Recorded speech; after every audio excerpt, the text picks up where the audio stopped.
Greetings, and welcome to Call of Cthulhu, the official adaptation of Chaosium's tabletop RPG from Focus Home Interactive and Cyanide Studio. This is you, Edward Pierce, war veteran, private investigator, struggling alcoholic. You come to the near-forgotten Darkwater Island to look into the deaths of the Hawkins family after an inferno engulfed their stately home. Well, here we are, Hawkins Mansion.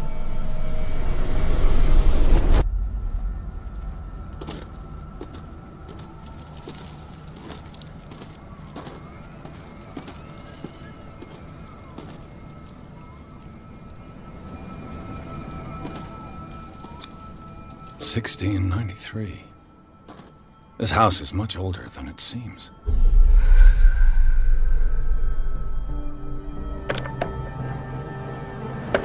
Whoa!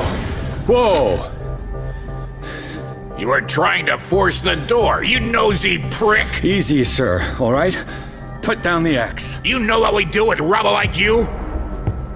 We gut them! Dump them into the ocean! Whoa! You're Mr. Winchester. Lower that axe.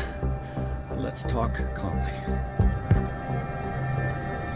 I'll show you how we have it out on Darkwater. The encounter with groundskeeper Winchester can be resolved in a number of ways. Intimidation, subterfuge, good old-fashioned sneaking, it's your choice. Your skills will determine your fate and are improved throughout your journey. Dead to rest in peace. Follow me. I know the place. Incidental details will tie into your understanding of what happened to the Hawkins family, and the story of the island as a whole. Your skills will determine how much knowledge you can glean from a painting, a book, or a ritual circle. The Last Supper of the Hawkins. What does this tell me?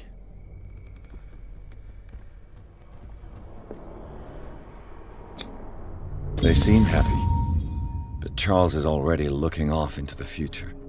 His marriage just a stop along the way. Let's see if I can find something the cops missed.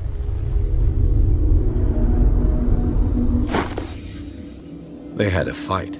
Pierce is not a magical being, but he is extremely perceptive, and a great investigator. Did Sarah Hawkins lose one of her shoes? How? The child's corpse left a trace. During these reconstruction scenes, you find clues to quite literally build a picture of what happened. Did someone escape the fire? The more clues you find, the more you will know heading into conversations and other situations in the future.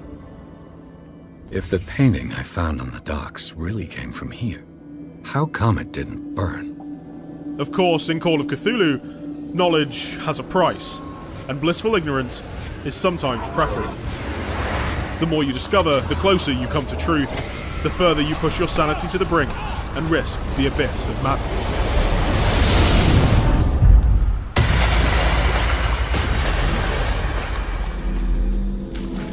Your journey is just beginning.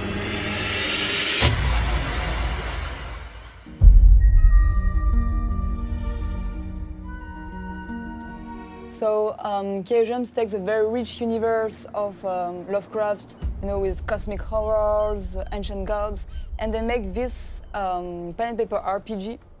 So we take our roots from this pen and paper RPG. Okay. Did you guys play the game? Or? Yes, of course. You did? Okay, good. Like the tabletop game? Like yeah. Oh. Long time ago. That's pretty impressive. I know a lot of these games are so popular, tabletop coming back, and to bring this art and to bring this setting and to bring it so alive is such a treat for fans of Cthulhu and Lovecraft. Thanks, Stranger Things. Yeah, right? Yeah, I guess we can attribute them. I was going to say Matt Mercer and all the wonderful work the D&D community is doing. Shout out Anna Prosser. But the setting of Lovecraft is so important to his storytelling. Can you tell us a little bit about where the game is set, and is it northeast of the United States? Yes, sure. You want to go? Yes. So the story takes place on a remote island named Darkwater. You will play as Edward Pierce, a private investigator from Boston in the early 20s. So the story starts like a normal Lovecraft story. So we've been hired to investigate on a very suspicious fire accident that took the life of the Hawkins family. And as long as you progress and Pierce get closer to the truth, he will fall into madness and yeah, nothing good at the end. And are we trying to fall into madness? Are we trying to avoid and hold off madness as long as we can more the here? latter, yeah. All right. And how does the madness, as it encroaches upon our player, affect the gameplay? Yeah, it's a core question to this game. So it's not about a system properly, okay? We try Let's to get put him the another player drink. inside the shoes of the protagonist of a Lovecraftian story. So the point is to make him become mad, because every protagonist in a Lovecraft story becomes mad in the end. So it's not about playing with a system. We didn't want the player to be aware that there were system working behind the scene, because then he would understand it and he could, have be able to master it. Right, yeah. Yeah, so no, it's pretty story-driven, and you will become mad. The point is, can you retain some of your sanity in the end, so you will still have some free will?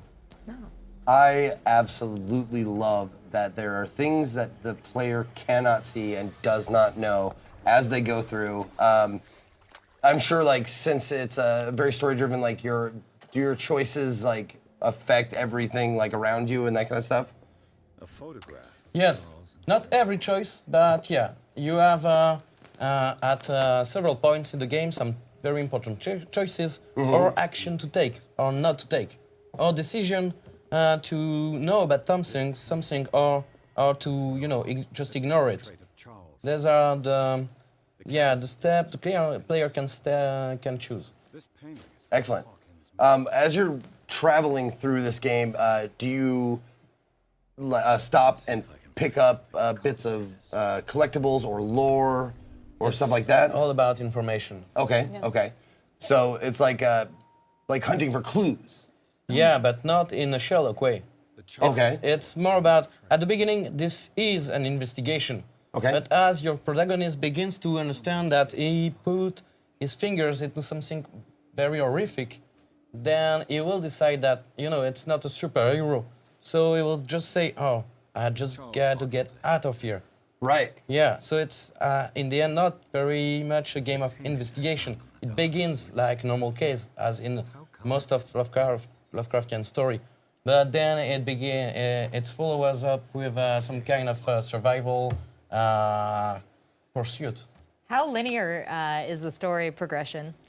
It's linear you do every chapter in a given order. Okay. But in every chapter you have branches. It depends on how you build your characters, the skills you decided to upgrade or not, the choice you've made, the action you took, and the relationship you developed with the main characters of our story. For example, you want to reach your objective, you can use your skill and lockpick a door, you can use your athleticism to push obstacles, you can talk to some cop and make friends with him so he allows you to pass through the main door, or you can, learn things about the tunnels underneath and decide to go that road. Okay, so there's a RPG system in place. Yes. Okay. How do you acquire these skills? Is there experience or? Yeah, you have two ways. You want to explain? Yeah, so as you progress through the story, you will be rewarded by experience points. Okay. And there are some other skills that will develop only if you find the right items on the environment. Okay. Like forensic books or things like that. So we have a lot of skills such as occultism, psychology, investigation, or even spot hidden, which is very important in the KGM rulebook. So what you're saying is that a player who is slow and meticulous and looks at every, that's what I do, will be rewarded because you'll find more you will be able to do better choices. Okay. So as a coward who is afraid of facing fears and will always make the safest choice to get through the place quickest, am I still going to be able to It depends. move forward in this game? Yeah, of course you will be, but some possibilities will close because you didn't act directly. Sometimes you have to act fast, decide fast, and it will be a matter of guts and quickness. Well, my question is, we see a lot of games draw inspiration from Lovecraft and Cthulhu, Yeah. and pay homage to the characters in their gameplay. But this is one of the first times we've seen a game full on tackle Lovecraftian monsters. So we have a lot of favorites. You know, Cthulhu everybody loves, but there's like the fish head villagers and the weird blobby gross people. How many other Lovecraftian characters are we going to encounter? It's hard to tell without spoiling the game. Okay. That's fair. So we will encounter some of the creatures of the meadows. We will hear about other creatures of the meadows without seeing them. But as far as I can tell, we speak about... The most merciful thing in the world is the inability of the human mind to correlate all its contents. We live on a placid island of ignorance in the midst of black seas of infinity. And it was not meant that we should voyage far. Madness is not a curse. With 5 feeble senses, we pretend to comprehend the boundlessly complex cosmos. I have seen the dark universe yawning. The gods pity the man who, in his callousness, can remain sane to the hideous end. Sanity is a curse. Madness offers the only freedom.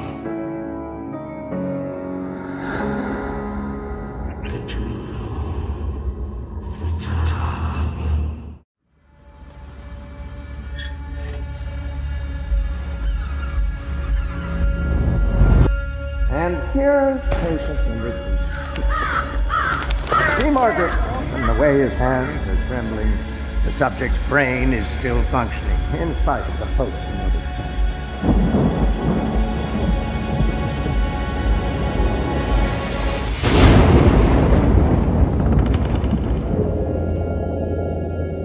He sometimes regains consciousness.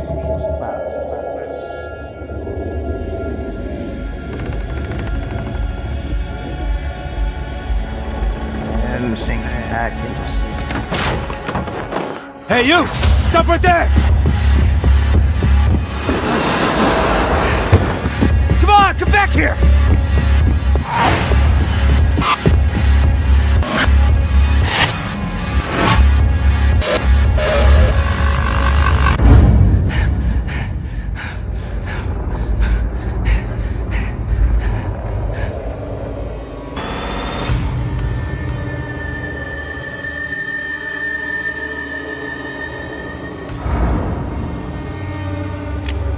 What do we recommend in this kind of situation, Margaret? Peanut butter salt. Yeah, you're making progress, Margaret. But you must keep studying.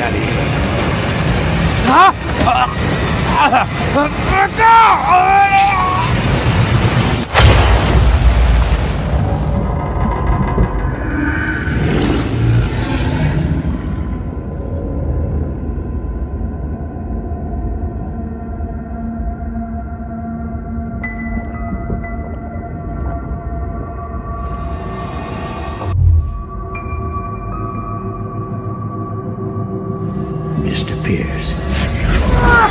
Mr. Pierce, can you hear me? The Mason! Everything is fine, Mr. Pierce. Wait, what the hell am I doing here? It was just a nightmare. I was there! Mr. Pierce, don't Have move. to get back You there. have to rest. No, but the dreams, they were real! Only time can heal I your have affliction. to...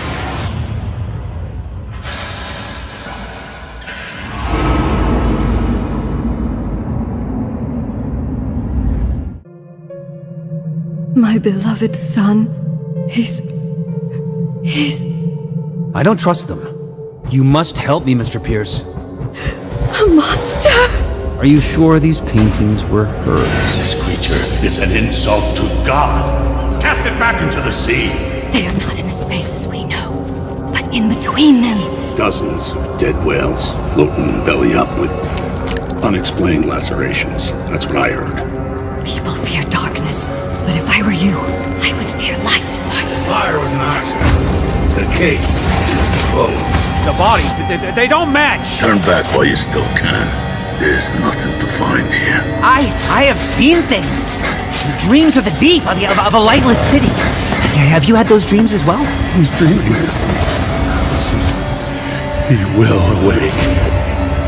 Mr. Pierce, have you ever questioned your own sanity? Maybe you should.